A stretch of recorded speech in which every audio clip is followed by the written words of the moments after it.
Bonjour à tous, lundi 4 mai, dans une semaine, jour pour jour, nous serons certainement libres puisque le déconfinement, je vous le rappelle, est annoncé pour le 11 mai. Au sommaire de cette émission d'À votre service, dans quelques instants, nous allons rejoindre Jean-François Fountaine qui ensuite aura une réunion avec les autres élus de l'agglomération. Nadia Baron, le docteur, sera avec nous à 10h30. Nous discuterons avec Thierry Armillon, médiateur et expert, tout à l'heure vers 11h-20. L'artisan du jour, c'est une coiffeuse rochelaise. Aujourd'hui, il s'agit de Sabrina Guérin. Juste après les infos de 11h, nous recevrons Christian Marbach, notre coach Jean-Pierre Paulet. Nous irons sur l'île de Ré. Le PDG de Loi et Savon sera avec nous à 11h30. Puis Bertrand Rivière, le président de l'hippodrome de Châtelaillon. Tout de suite, nous allons rejoindre Jean-François Fountaine. Na Radio, à votre service. Allô, monsieur le maire ? Et nous filons à l'agglomération de La Rochelle avec Jean-François Fountaine. Bonjour. Bonjour à vous. La semaine fut bonne, Jean-François Fountaine. La semaine dernière, le week-end, je présume, a été aussi un moyen de, de vous reposer, parce que la semaine qui arrive va être très très chargée également. Oui, mais une partie du week-end a été consacrée justement la semaine qui vient. Et donc, l'école, c'est le gros sujet de la semaine qui vient, mais aussi la distribution des masques, mais aussi la remise en service des fonctions municipales, dont la semaine qui vient va être une des plus chargées. Et donc, tout à l'heure, réunion avec les autres maires de l'agglomération. Qu'est-ce que vous allez vous dire ? Écoutez, on va faire le point sur la réunion qui a eu lieu jeudi, avec la direction de l'éducation nationale. Et donc, on va faire un point. Les collègues de l'agglomération ont souhaité que les échanges sur l'école, nous les portions à l'échelle communautaire pour échanger avec la DAZEN. Donc, c'est à ce niveau-là. On a reçu jeudi dernier gros document de l'éducation nationale qui prescrit la manière dont les écoles doivent s'aménager, comment les gestes barrières doivent être faits, comment on évite les flux. Et puis, en ce tout début de semaine, nous devons recevoir le nombre théorique d'élèves qui vont arriver, puisque normalement, les directeurs ou les directrices d'école interviennent pour savoir s'ils souhaitent mettre ou pas leurs enfants, sachant que c'est sur un site de volontariat. Benjamin ?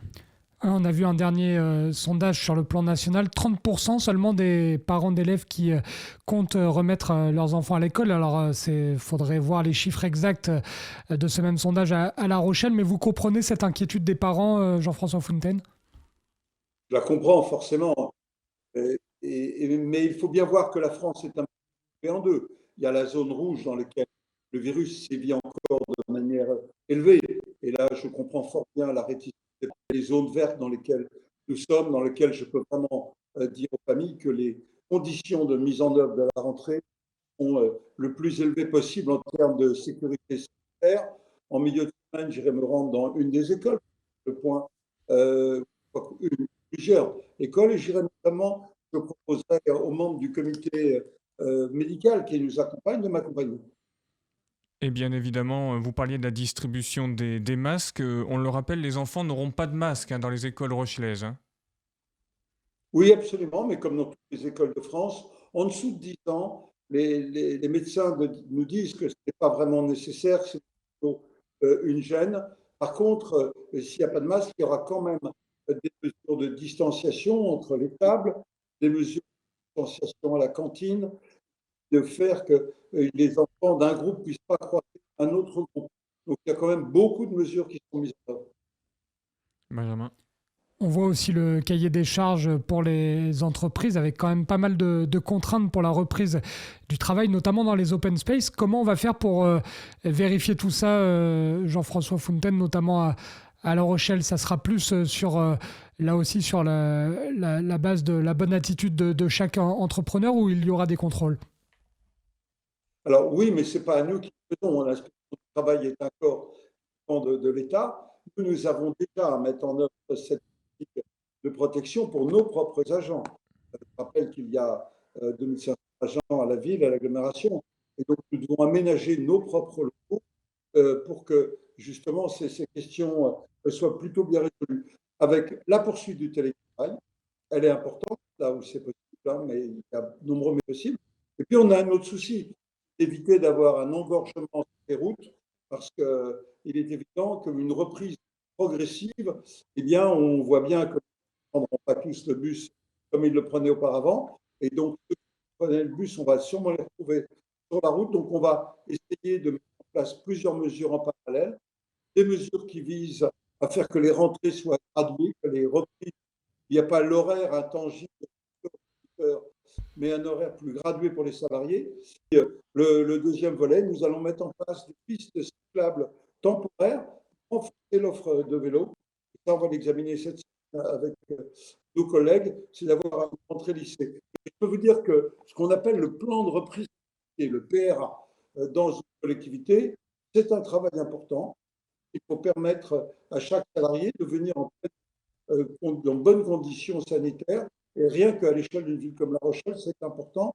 Je voyais les métiers du bâtiment, ils ont des processus qui semblent très bien faits. Hein. Les masques, le gel,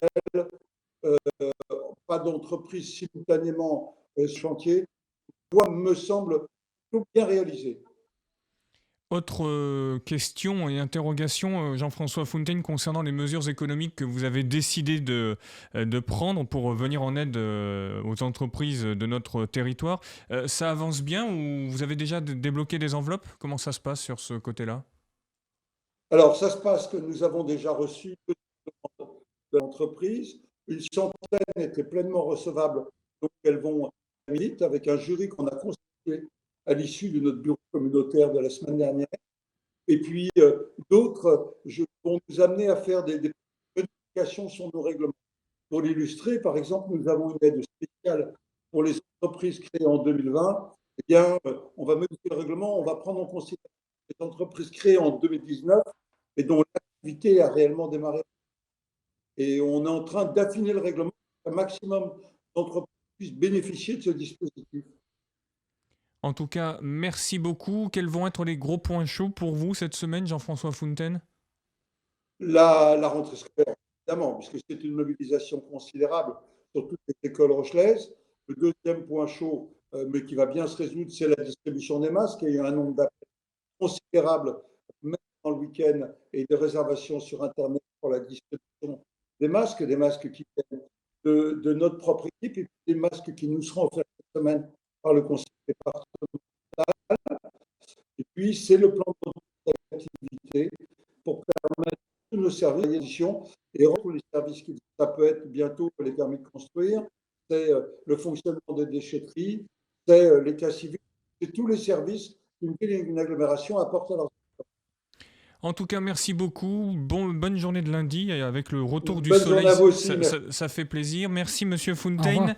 On s'excuse pour les petites coupures par intermittence, mais vous le savez, le réseau de télécom est plutôt saturé depuis le début de ce confinement. Mais on a quand même parfaitement entendu les grandes lignes du discours de Jean-François Fontaine. Dans quelques instants, nous allons passer un petit coup de fil au docteur Nadia Baron.